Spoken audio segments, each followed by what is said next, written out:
ഉച്ചനേരത്ത് നിഴൽ നിലത്ത് വീഴില്ല. നിഗൂഢതകൾ നിറഞ്ഞ പെരിയ കോവിൽ. ഞാൻ ഈ പറയുന്നത് നമ്മുടെ തഞ്ചാവൂരിലെ ബൃഹദേശ്വര ക്ഷേത്രത്തെക്കുറിച്ചാണ്. അവിടുത്തെ ഐതിഹ്യങ്ങളും അവിടുത്തെ വിശേഷങ്ങളുമാണ് നമ്മുടെ ഇന്നത്തെ വീഡിയോയിൽ ഞാൻ നിങ്ങൾക്ക് മുമ്പിൽ പങ്കുവെക്കുന്നത്. അപ്പോൾ നമ്മളിതേ തഞ്ചാവൂരിലോട്ട് പോയിക്കൊണ്ടിരിക്കുകയാണ്. എന്നത്തെയും പോലെ തന്നെ നമ്മുടെ സാധനങ്ങളെല്ലാം നമ്മളെടുത്തു. നമ്മൾ കുറച്ച് ക്ഷേത്രങ്ങൾ, തഞ്ചാവൂരിലുള്ള കുറച്ച് ക്ഷേത്രങ്ങളും കാണാൻ വേണ്ടിയാണ് ഇപ്പോൾ ഈ യാത്ര പോയിക്കൊണ്ടിരിക്കുന്നത്. അപ്പോൾ നമ്മൾ തഞ്ചാവൂർ എത്താറായി.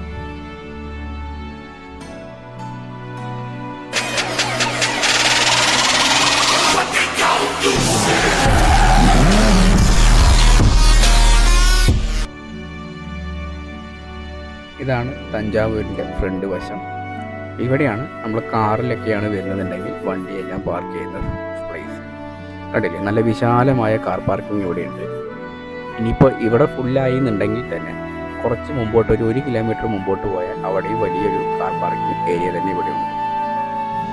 അപ്പോൾ കാറും ബസ്സും അതുപോലെയുള്ള ജീപ്പൊക്കെ ആയിട്ട് വരുന്നവർക്കൊക്കെ നല്ല രീതിക്ക് ഇവിടെ സ്ഥലമുണ്ട്. വെച്ചിട്ട് വണ്ടി ഇവിടെ വെച്ച ശേഷം നമുക്ക് ഇതിൻ്റെ നേരെ കുറേ ഈ റോഡൊന്ന് അപ്പുറത്തോട്ട് മുറിച്ച് കിടന്നാൽ നമ്മുടെ ക്ഷേത്രം എത്തുന്നതായിരിക്കും.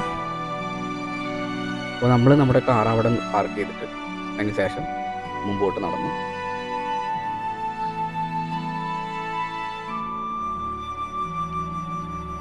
ഫ്രണ്ട് വ്യൂ തന്നെ അതിമനോഹരമായ ക്ഷേത്രമാണ്. നമുക്ക് ഇവിടെ നിന്ന് നോക്കുമ്പോൾ തന്നെ കാണാൻ കഴിയുക. നമ്മൾ കുറച്ച് മുമ്പോട്ട് നടക്കണം. അകത്തോട്ട് നടന്നിട്ട് കുറച്ചുകൂടി അകത്തുനിന്ന് ഓരോ ഇതും കടന്ന് നമ്മൾ അകത്തോട്ട് എത്തണം. ഇവിടെ നമുക്ക് നമ്മുടെ പാദരക്ഷകൾ ഫ്രണ്ടിൽ ഊരി വെക്കണം. അതിനുശേഷം അകത്ത് കയറാവുന്നതാണ്.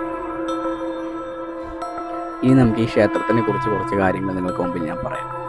തമിഴ്നാട്ടിൽ കാവേരി നദിയുടെ തീരത്ത് സ്ഥിതി ചെയ്യുന്ന തഞ്ചാവൂർ ജില്ലയിലാണ് ബൃഹദേശ്വര ക്ഷേത്രം, ഇല്ലെങ്കിൽ പെരിയ കോവിൽ എന്നും പറയപ്പെടുന്നു.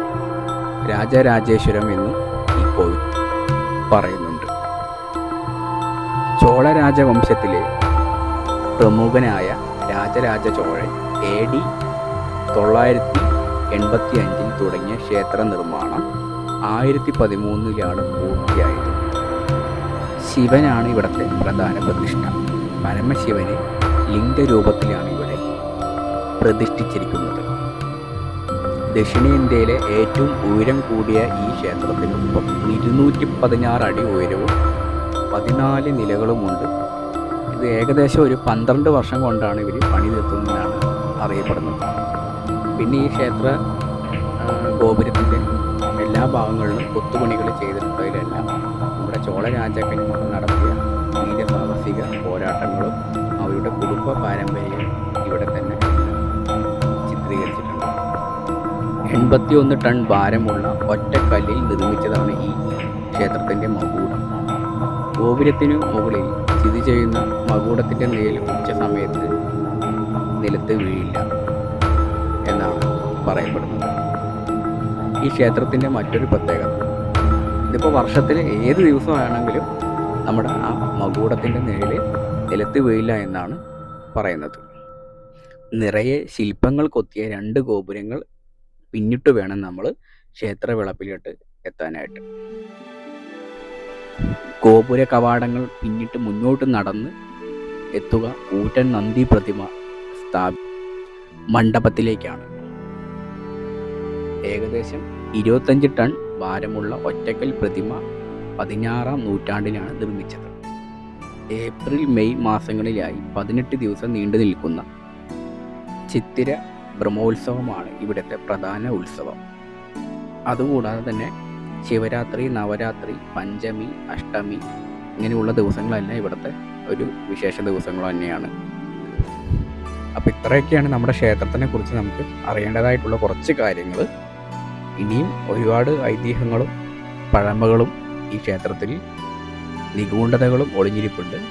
പക്ഷെ നമുക്ക് ഇത്രയും കാര്യങ്ങളൊക്കെയാണ് നമ്മൾ ഏകദേശം അറിഞ്ഞിരിക്കേണ്ടത്. പിന്നെ ഒരു പ്രത്യേകത എന്താണെന്ന് വെച്ചാൽ ഈ ക്ഷേത്രത്തിൻ്റെ ഓരോ മൂലയിൽ നിന്ന് നമ്മൾ നോക്കുമ്പോഴും ഫണ്ടാസ്റ്റിക് ഒന്നും പറയാനില്ല, നല്ല നല്ല വ്യൂകളാണ് കിട്ടുന്നത്. നമ്മൾ വിചാരിക്കുന്നത് പോലെയൊന്നുമല്ല. ക്ഷേത്രത്തിൻ്റെ ഏത് ഭാഗത്തും നമ്മൾ നോക്കിയാലും അതിമനോഹരമായ കാഴ്ചകൾ തന്നെയാണ് കാണുന്നത്. വലിയ ക്ഷേത്രമാണ്, നല്ല ഉയരത്തിലുള്ളൊരു ക്ഷേത്രം കൂടിയാണ്. ഈ കാണുന്ന എല്ലാം കൊത്തുപണികളാണ്, കരിങ്കല്ലിൽ നിർമ്മിച്ചിരിക്കുന്ന ഒരു ക്ഷേത്രമാണെന്നാണ് പറയുന്നത്. ഇതെല്ലാം നമ്മുടെ ചോള രാജാക്കന്മാരുടെ ഓരോ കാര്യങ്ങളാണ് ഇതിലെല്ലാം സൂചിപ്പിക്കുന്നത്.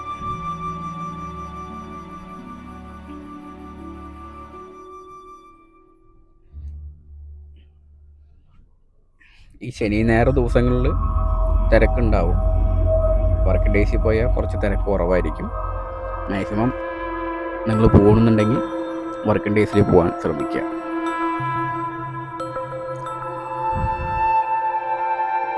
ഇവിടെ എല്ലാം ഒരു വെറൈറ്റി ഫീൽ തന്നെയാണ് ഈ ക്ഷേത്രം. ഈ എത്ര കാലമായാലും ഒരുപാട് കാലത്തിൻ്റെ പഴമ അല്ലെങ്കിൽ കാര്യങ്ങൾ ഈ ക്ഷേത്രത്തിന് പറയാനുണ്ട്.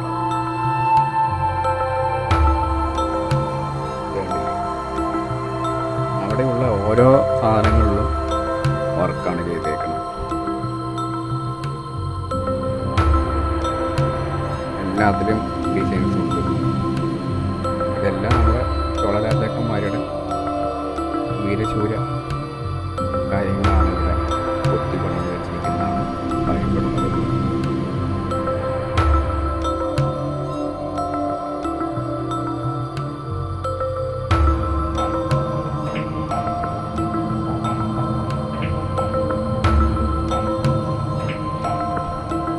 പിന്നെ വേറൊരു കാര്യം പറയാനുള്ളത്, ഈ ക്ഷേത്രത്തിൽ ക്യാമറ അലൗഡ് അല്ല. മാക്സിമം വീഡിയോസ് കൂടുതൽ എടുക്കാതിരിക്കാൻ ശ്രമിക്കുക. കുറച്ച് വീഡിയോസ് എടുക്കുക, കൂടുതൽ ഫോട്ടോസ് എടുക്കാൻ നമുക്ക് അലൗഡാണ്. ഇത് നിങ്ങൾക്ക് മുമ്പ് തന്നെ ഞാൻ പറയേണ്ടതായിരുന്നു, പറയാൻ പറ്റിയിട്ട് പോയി. ക്യാമറ അലൗഡ് അല്ല. വീഡിയോസ് എടുക്കുമ്പോൾ ഫോണിൽ എടുക്കുകയാണെങ്കിൽ കുറച്ച് എടുക്കാം, അല്ലാതെ ദീർഘദൂരം വീഡിയോസ് എടുത്തുകൊണ്ടിരിക്കാൻ പറ്റത്തില്ല. അതൊന്ന് ശ്രദ്ധിക്കണം. ഫോട്ടോസ് എടുക്കാം, ഫോട്ടോസ് എത്ര വേണമെങ്കിലും എടുക്കാം, അതിനുള്ള പെർമിഷൻ ഇവിടെ ഉണ്ട്. ഇത് കണ്ടില്ലേ,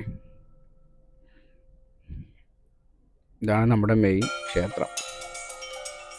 ഇതിനകത്താണ് നമ്മുടെ ശിവലിംഗ പ്രതിഷ്ഠ കുടികൊള്ളുന്നത്.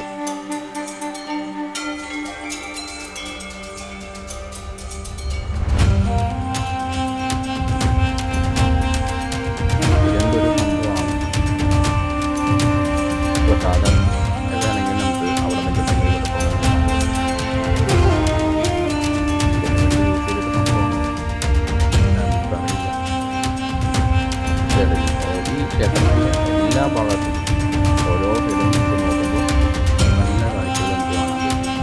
അത്രയും മനോഹരമായൊരു ക്ഷേത്രം.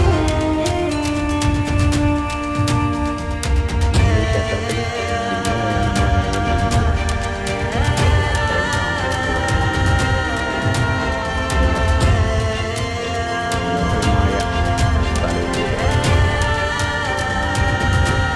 ഇപ്പോൾ തഞ്ചാവൂർ വരുന്നവർ ട്രെയിനിനാണ് വരുന്നുണ്ടെങ്കിൽ തഞ്ചാവൂർ റെയിൽവേ സ്റ്റേഷനുണ്ട്. അവിടെ വന്ന് ഇറങ്ങിയ ശേഷം കുറച്ചൊരു 2 കിലോമീറ്ററേ ഉള്ളൂ, 2-3 കിലോമീറ്ററാണുള്ളത്. അവിടെ നിന്ന് ഡയറക്റ്റ് വരാവുന്നതാണ്. പിന്നെ ഇവിടെ സ്റ്റേ ചെയ്യാൻ റൂം കിട്ടാൻ കുറച്ച് ബുദ്ധിമുട്ടാണ്. എപ്പോൾ പോയാലും കൂടുതൽ തന്നെയായിരിക്കും. റൂം നിങ്ങൾക്ക് തഞ്ചാവൂർ കിട്ടിയില്ലാന്നുണ്ടെങ്കിൽ പുതിയ ബസ് സ്റ്റാൻഡ്, തഞ്ചാവൂരിലുള്ള പുതിയ ബസ് സ്റ്റാൻഡിൽ റൂം ഉണ്ടാവുന്നതാണ്. അവിടെ നമുക്ക് റൂം ശ്രദ്ധിക്കാം. റൂം കിട്ടാൻ കുറച്ച് പാടാണ് ഇവിടെ. ബസ്സിൽ വരുന്നവർക്ക് ബസ് സ്റ്റാൻഡിൽ അധികം ബുദ്ധിമുട്ടേണ്ട കാര്യമൊന്നുമില്ല.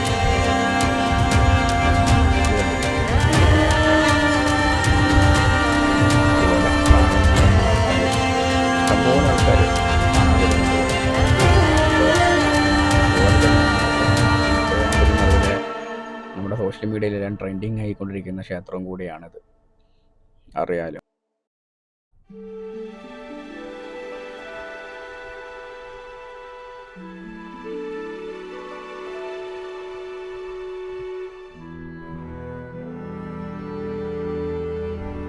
ഇതാണ് ക്ഷേത്രത്തിൻ്റെ front view. Correct front view. നമ്മൾ കയറി കഴിയുമ്പോൾ, അകത്ത് കയറി കഴിയുമ്പോൾ നമുക്ക് കാണാൻ പറ്റുന്നൊരു വ്യൂ ആണിത്.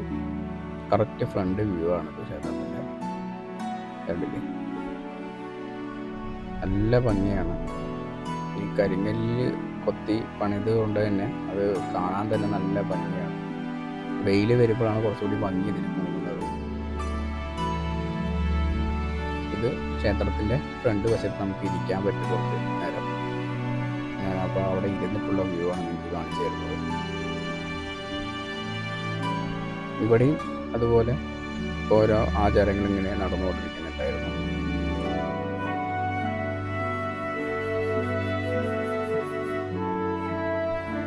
ഇത് കണ്ടില്ലേ, ആ 2 ഗോപുരങ്ങൾ കഴിഞ്ഞ് വേണം നമ്മൾ അകത്തോട്ട് കയറാൻ. ഇതാണ് അകത്തിലെ വ്യൂ. ഈ കാണുന്ന ആ നന്ദി ഗോപുരത്തിൻ്റെ താഴെയാണ് നമ്മുടെ ഇതുള്ളത്.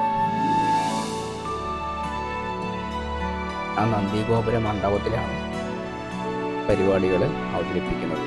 എല്ലാ ദിവസങ്ങളും, മിക്ക ദിവസങ്ങളിലും അവിടെ ഡാൻസ് പ്രോഗ്രാംസും കാര്യങ്ങളൊക്കെ ഉണ്ടാവാറുണ്ട്. നൈറ്റാണ് അത് ഉണ്ടാവാറ്, രാവിലെ ആയിരിക്കില്ല. രാത്രിയിൽ പ്രോഗ്രാംസ് ഉണ്ടാവാറുണ്ട്. നമ്മൾ രാവിലെ പോയതുകൊണ്ട് നമുക്കത് കാണാൻ പറ്റിയില്ല.